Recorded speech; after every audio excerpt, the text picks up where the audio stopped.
കേരള ഗവൺമെന്റിന്റെ ഭരണത്തിന്റെ കെടുകാര്യസ്ഥതയും വിവിധ മേഖലകളിൽ ആ ഭരണം ഉണ്ടാക്കി വെക്കുന്ന പ്രയാസങ്ങളും കേരള ജനത അനുഭവിച്ചതിന്റെ ബഹിർപ്രകടനമായിരുന്നു പാർലമെന്റിലെ തെരഞ്ഞെടുപ്പിലെ റിസൾട്ട് എന്ന് നമുക്കൊക്കെ അറിയാം. നമ്മളൊക്കെ സാധാരണ കേട്ട് പഠിച്ചിട്ടുണ്ട്, കണ്ടാൽ അറിയാത്തവൻ കൊണ്ടാൽ അറിയും എന്ന്. പക്ഷെ കണ്ടാലും കൊണ്ടാലും അറിയാത്തൊരു വിഭാഗം കേരളത്തിലുണ്ടെങ്കിൽ അത് ഇടതുപക്ഷ ജനാധിപത്യ മുന്നണിയാണ് എന്ന് നിസ്സംശയം ഇപ്പം പറയാം. ഈ ഭരണത്തിൻ്റെ നെറുകേടുകൾ കൊണ്ടാണ് ഇത്രയധികം സീറ്റുകളിൽ ലക്ഷക്കണക്കിന് വോട്ടുകൾക്ക് അതിദയനീയമായി ഇടതുപക്ഷം പരാജയപ്പെട്ടത്. അപ്പോഴെങ്കിലും ഒന്ന് പിന്തിരിഞ്ഞ് നോക്കണം, എന്താണ് അപകടമുണ്ടായത്, ഭരണത്തിൽ എവിടെയാണ് ജനങ്ങളെ ബുദ്ധിമുട്ടിക്കുന്ന പ്രശ്നങ്ങളൊക്കെ ഉണ്ടായത്, അതെങ്ങനെ പരിഹരിക്കണം, അതിനെക്കുറിച്ചുള്ള ഒരു പുനർവിചിന്തനം സാധാരണ ബോധമുള്ള മനുഷ്യർ നടത്താറുണ്ട്. നമുക്കറിയാം, കേരളം മുഴുവൻ അനുഭവിച്ചു കൊണ്ടിരിക്കുന്ന പ്രയാസങ്ങൾ. ഇപ്പോൾ ദുരന്തം, മഴയാണ്, കനത്ത മഴയാണ് കേരളം അങ്ങോളം. ദുരന്തങ്ങൾ ആവർത്തിച്ചു കൊണ്ടേയിരിക്കുന്നു. ഒരു കനാൽ വൃത്തിയാക്കാൻ ഇറങ്ങിയ തൊഴിലാളിയുടെ മൃതദേഹമാണ് 3 ദിവസം കഴിഞ്ഞതിന് ശേഷം കിട്ടിയത്. മെഡിക്കൽ കോളേജിലെ ലിഫ്റ്റ് 2 ദിവസം അതിനകത്ത് ഒരു രോഗി കുടുങ്ങിക്കിടന്നിട്ട് ഒരാൾ പറഞ്ഞിട്ടില്ല. നമ്മുടെ കോഴിക്കോട് മെഡിക്കൽ കോളേജിലാണ് വിരലിൻ്റെ ഓപ്പറേഷന് വന്ന ഒരു കുട്ടിയുടെ നാവ് അരിഞ്ഞു കിട്ടും. ഇതുപോലെ ആരോഗ്യരംഗത്ത്, ദുരന്ത നിവാരണ രംഗത്ത്, തദ്ദേശ സ്വയംഭരണ സ്ഥാപനങ്ങളുടെ രംഗത്ത്, നിഖില മേഖലകളിൽ സാമ്പത്തിക രംഗത്ത് അനുഭവിക്കുന്ന പ്രയാസം നമുക്കൊക്കെ അറിയാം. അതിലേറെ ഇപ്പോൾ വിദ്യാഭ്യാസ മേഖല തകർന്ന് തരിപ്പണമായിരിക്കും. ഓരോ വർഷവും 10ാം ക്ലാസിൻ്റെ റിസൾട്ടും ഹയർ സെക്കൻഡറിയുടെ റിസൾട്ടും വരുമ്പോൾ രക്ഷിതാക്കളുടെ മനസ്സിൽ ആധിയാണ്, ഈ കുട്ടികളെ എങ്ങനെ തുടർ പഠനം നടത്തും. പാസ്സായ കുട്ടികൾക്ക് സർട്ടിഫിക്കറ്റ് കൊടുക്കും ഗവൺമെന്റ്.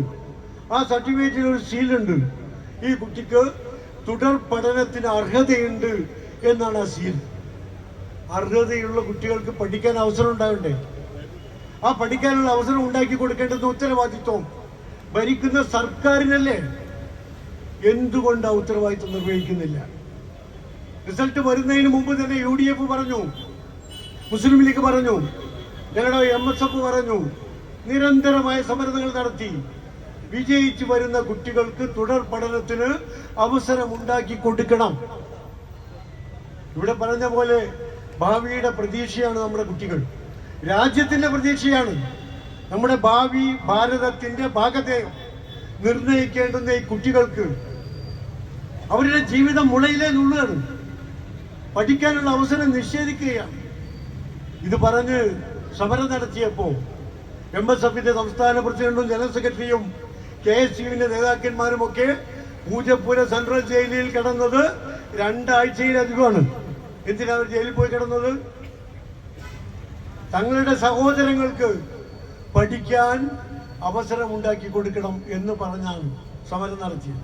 അതിനാണ് പിടിച്ച് ജയിലിൽ കൊണ്ടുപോയിട്ടത്, അതിനാണ് ലാത്തിച്ചാർജ് നടത്തിയത്, അതിനാണ് ടിയർ ഗ്യാസ് ഉപയോഗിച്ചത്. അങ്ങനെ കുട്ടികൾക്ക് പഠിക്കാൻ അവസരം ഉണ്ടാക്കണം എന്ന് പറഞ്ഞു. വ്യക്തമായ കണക്കുകളും പുറത്തുവിട്ടു. കണക്ക് പുറത്തുവിട്ടപ്പോൾ ബഹുമാനപ്പെട്ട വിദ്യാഭ്യാസ മന്ത്രിമാർ ആ കണക്കുകളൊക്കെ തെറ്റാണ്, എല്ലാ കുട്ടികൾക്കും പഠിക്കാനുള്ള അവസരം കേരളത്തിലുണ്ട്, മലബാറിലുണ്ട്. അദ്ദേഹം ഒരുപാട് പത്രസമ്മേളനങ്ങളിൽ വളരെ വാശിയോടും വീറോടും കൂടി പറഞ്ഞു, മുഴുവൻ കുട്ടികൾക്കും പഠിക്കാനുള്ള അവസരം കേരളത്തിലുണ്ട്, വ്യക്തമായ കണക്ക് എൻ്റെ കയ്യിലുണ്ട് അദ്ദേഹം പറഞ്ഞതാണ്. അവസാനം 1, 2, 3 അലോട്ട്മെന്റ് കഴിഞ്ഞു.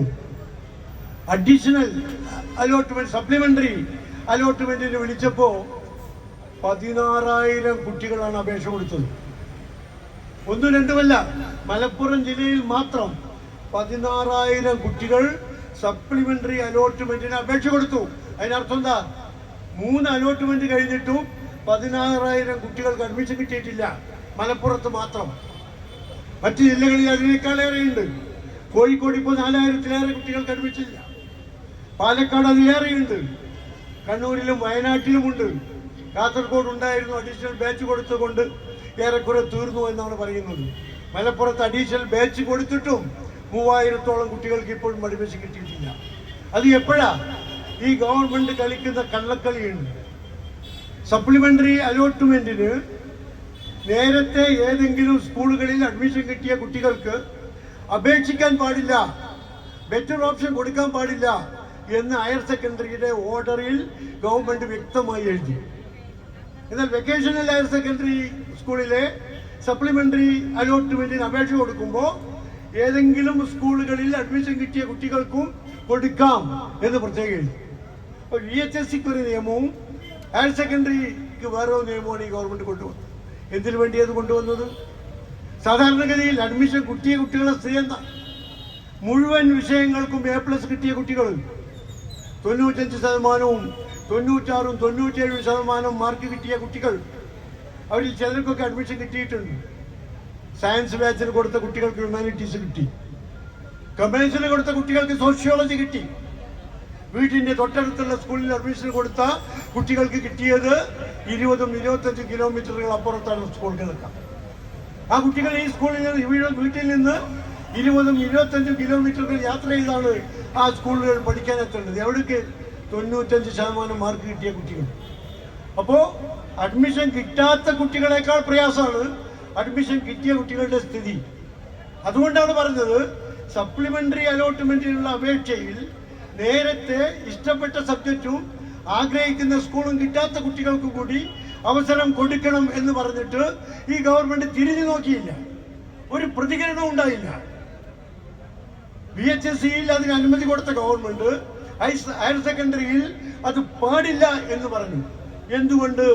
ഒരു പന്തിയിൽ 2 തരത്തിലുള്ള ഭോജനം, വിളമ്പൽ, മറുപടിയില്ല, ഒരു കാര്യത്തിനും മറുപടിയില്ല. ഏതായിരുന്നാലും സപ്ലിമെന്ററി അലോട്ട്മെന്റിൽ 16,000 കുട്ടികൾ അപേക്ഷിച്ചിട്ട് 7,000 കുട്ടികൾക്കാണ് കിട്ടിയത്. ബാക്കി 9,000 കുട്ടികൾക്ക് കിട്ടിയിട്ടില്ല. ആലോചിച്ച് നോക്കുക. ആ 9,000-ത്തിലധികം കുട്ടികൾ മലപ്പുറത്ത് ബാക്കിയുണ്ടായപ്പോ അവിടെ അഡീഷണൽ ബാച്ച് അനുവദിച്ചു. 120 അഡീഷണൽ ബാച്ചാണ് അനുവദിച്ചത്. 7,200 കുട്ടികൾക്ക് അവസരമുണ്ട്. അപ്പോഴും 2,000-ത്തിലധികം കുട്ടികൾ മലപ്പുറത്ത് പുറത്താണ്. മലബാറിലെ മുസ്ലിം ലീഗും UDF-ഉം സമരം ചെയ്തത് മലപ്പുറം ജില്ലയിൽ സീറ്റ് വേണമെന്ന് പറഞ്ഞിട്ടല്ല, മലബാറിലെ മുഴുവൻ ജില്ലകളിലും കുട്ടികൾക്ക് പഠിക്കാനുള്ള അവസരം കൊടുക്കണം എന്ന് പറഞ്ഞിട്ടാണ്.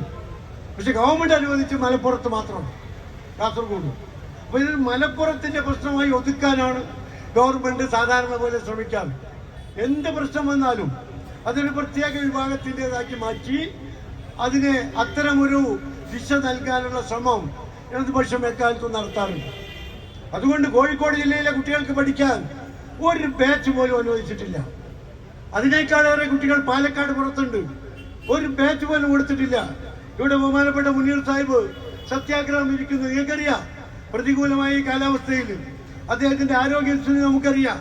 ഈ അവസ്ഥയിൽ അദ്ദേഹം ഇവിടെ അനിശ്ചിതകാല സത്യാഗ്രഹം പ്രഖ്യാപിച്ചത് അദ്ദേഹത്തിന്റെ വീട്ടിലെ കുട്ടികൾക്ക് അഡ്മിഷൻ കിട്ടാനല്ല, അദ്ദേഹത്തിന്റെ ബന്ധുക്കൾക്ക് അഡ്മിഷൻ കിട്ടാനല്ല, മുസ്ലിം ലീഗുകാർക്കോ UDF-കാർക്കോ മാത്രം അഡ്മിഷൻ കിട്ടാനല്ല.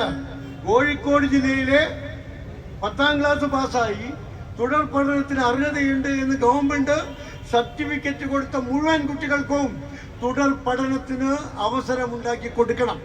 അത് കൊടുക്കേണ്ടത് ആരാ? ഗവൺമെന്റ് ആണ്. അതിന് കഴിയുന്നില്ലെങ്കിൽ രാജിവെച്ച് പൊയ്ക്കൂടെ ഈ ഗവൺമെന്റിന്?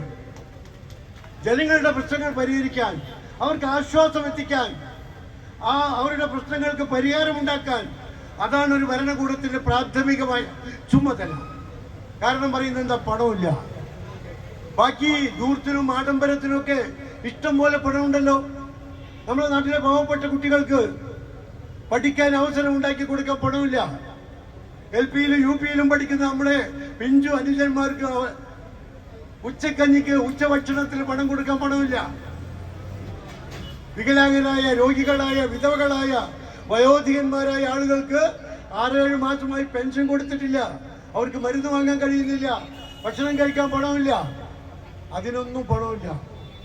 എല്ലാത്തിനും മറ്റെല്ലാത്തിനും പണമുണ്ട്. ഇപ്പോ കേരളത്തിന്റെ 2ാം പതിപ്പ് വരാൻ പോകുന്നു എന്നാ പറയുന്നു. 27 കോടി രൂപയാണ് അതിന് ചെലവ്. 138 ബാച്ച് കേരളത്തിൽ അനുവദിച്ചു. 120 മലപ്പുറത്തും 18 കാസർഗോഡും. ഈ 138 ബാച്ചിനും കൂടി ചെലവ് 18 കോടി രൂപയാണ് 14 കോടി രൂപയാണ് എന്നാണ് ഗവൺമെന്റിന്റെ കണക്ക്. ഈ 27 കേരളീയം കളിക്കുന്നതിനേക്കാൾ നല്ലത് അത് വെച്ചിട്ട് കോഴിക്കോട്ടും പാലക്കാട്ടും മലബാറിലെ എല്ലാ ജില്ലകളിലും കുട്ടികൾക്ക് പഠിക്കാനുള്ള ഒരു അവസരം ഉണ്ടാക്കി കൊടുത്തൂടെ? അപ്പൊ ഗവൺമെന്റിന്റെ ഈ പരിഗണനാ വിഷയത്തിൽ അവരുടെ ധൂർത്തും ആഡംബരങ്ങളും ഇനിയും പഠിച്ചിട്ടില്ലേ ഗവൺമെന്റ്? അതുകൊണ്ട് ബഹുമാനപ്പെട്ട മുനീർ സാഹിബ് ഇവിടെ നടത്തുന്ന സമരം രാജ്യത്തിലെ വിദ്യാർത്ഥികൾക്ക് വേണ്ടിയാണ്. അത് ഭാവി ഭാരതത്തിന് വേണ്ടിയാണ്. അവർക്ക് അഡ്മിഷൻ കിട്ടാത്തത് കൊണ്ട് നെട്ടോട്ടം ഓടുന്ന ആശങ്കപ്പെടുന്ന അവരുടെ രക്ഷിതാക്കൾക്ക് വേണ്ടിയാണ്. എല്ലാ വിഭാഗം ജനങ്ങൾക്കും വേണ്ടിയാണ്. ഗവൺമെന്റിന്റെ കണ്ണ് തുറപ്പിക്കാനാണ്. ജനങ്ങൾക്ക് വേണ്ടി, ജനകീയ പ്രശ്നങ്ങൾക്ക് വേണ്ടി UDF-ഉം അതിലെ ഘടകകക്ഷികളും പ്രശ്നങ്ങൾ ഏറ്റെടുത്തുകൊണ്ട് ശക്തമായ സമരരംഗത്ത് തന്നെയാണുള്ളത്. എല്ലാ പ്രശ്നങ്ങളെ കുറിച്ചും അസംബ്ലിയിൽ കഴിഞ്ഞ ദിവസം അവസാനിച്ച അസംബ്ലിയിൽ UDF-ന്റെ അംഗങ്ങൾ അതിശക്തമായി കാര്യങ്ങൾ ഉന്നയിച്ചിട്ടുണ്ട്. മലബാറിലെ മുഴുവൻ ജില്ലകളിലും ഈ സീറ്റ് പ്രശ്നമുണ്ട് എന്ന് പറഞ്ഞപ്പോൾ അതിന് പരിഹാരം കണ്ടത് മലപ്പുറം ജില്ലയിൽ ഏതാനും സീറ്റുകൾ അനുവദിച്ചുകൊണ്ടാണ്. മലപ്പുറം ജില്ലയിൽ ബാക്കിയുള്ള കുട്ടികൾക്ക് സീറ്റ് കൊടുക്കണം. കോഴിക്കോട് ജില്ലയിൽ മുഴുവൻ കുട്ടികൾക്കും സീറ്റ് വേണം. പാലക്കാട്ടും കണ്ണൂരും വയനാടും കാസർഗോഡും മുഴുവൻ കുട്ടികൾക്കും പഠിക്കാനുള്ള അവസരം ഉണ്ടാക്കി കൊടുക്കണം.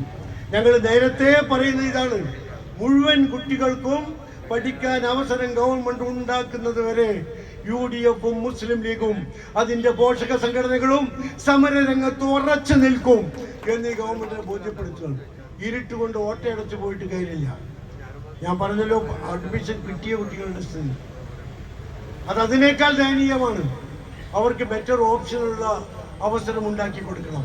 അതോടൊപ്പം തന്നെ മലബാറിൽ അനുവദിച്ച ഒരു ബാച്ചിലും സയൻസ് ബാച്ചില്ല. മലബാറിലെ കുട്ടികൾ സയൻസ് പഠിക്കണ്ട എന്നതാണോ?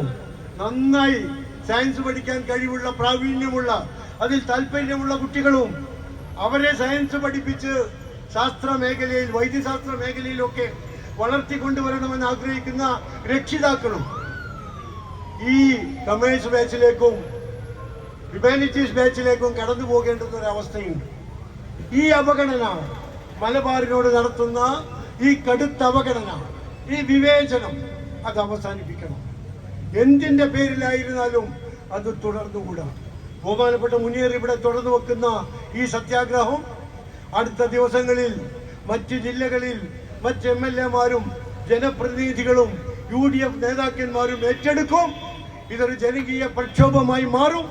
ഏതായിരുന്നാലും മലബാർ മേഖല, കോഴിക്കോട് ജില്ല ഇന്ന് അനുഭവിക്കുന്ന അതിസങ്കീർണമായ ഒരു പ്രശ്നത്തെ തന്റെ അനാരോഗ്യം വകവെക്കാതെ അത് ഏറ്റെടുത്ത് ആ ഉത്തരവാദിത്വം നിർവഹിക്കാൻ ഈ കോഴിക്കോട് ജില്ലയിൽ ഒരുപാട് MLA-മാരുണ്ട്, ഒരുപാട് മണ്ഡലങ്ങളുണ്ട്. അഡ്മിഷൻ കിട്ടാത്ത കുട്ടികൾ എല്ലാ മണ്ഡലങ്ങളിലുമുണ്ട്. ഒരൊറ്റ ജനപ്രതിനിധിക്കും ഈ കാര്യത്തിൽ താല്പര്യമെടുക്കാൻ സാധിച്ചില്ല എന്ന് ആലോചിക്കുമ്പോഴാണ് മുനീർ സാഹിബിന്റെ ത്യാഗം നമുക്ക് മനസ്സിലേക്ക് ഓടിയെത്തുന്നത്. അതുകൊണ്ട് ഗവൺമെന്റിനെ പിന്തുണയ്ക്കുന്ന ജനപ്രതിനിധികൾ ജനങ്ങൾക്ക് വേണ്ടി രംഗത്തിറങ്ങണം, ജനകീയ പ്രശ്നങ്ങൾക്ക് വേണ്ടി രംഗത്തിറങ്ങണം. അല്ലെങ്കിൽ വീണ്ടും ജനങ്ങളെ അഭിമുഖീകരിക്കാൻ സമീപിക്കാനുള്ള നിങ്ങളുടെ ആഗ്രഹങ്ങൾ പാതി വഴിയിൽ അവസാനിപ്പിച്ച് പോകേണ്ടി വരും എന്നുകൂടി അവരെ ഓർമ്മപ്പെടുത്തുകയാണ്. ഏതായിരുന്നാലും ഡോക്ടർ മുനീർ സാഹിബ് ഒരു പ്രദേശത്തിന്റെ, ഒരു ജില്ലയുടെ, ഒരു മലബാറിന്റെ മൊത്തം പ്രശ്നങ്ങൾ ഏറ്റെടുത്തുകൊണ്ട് നടത്തുന്ന ഈ ത്യാഗപൂർണമായ സമരം ഈ രാജ്യത്തിലെ മുഴുവൻ ജനാധിപത്യ വിശ്വാസികളും ഏറ്റെടുക്കും, പിന്തുണ നൽകും എന്ന പൂർണ്ണ വിശ്വാസത്തോടു കൂടി അദ്ദേഹത്തിന്റെ അനിശ്ചിതകാല സമരം ഗവൺമെന്റിന്റെ കണ്ണു തുറപ്പിച്ച് വളരെ വേഗം പ്രശ്നപരിഹാരം ഉണ്ടാകട്ടെ എന്ന് പ്രാർത്ഥിച്ചുകൊണ്ട് ദൈവനാമത്തിൽ ഈ സത്യാഗ്രഹം ഔപചാരികമായി ഉദ്ഘാടനം ചെയ്തതായി അറിയിച്ചുകൊണ്ട് അവസാനിപ്പിക്കുന്നു. ജയ് ഹിന്ദ്.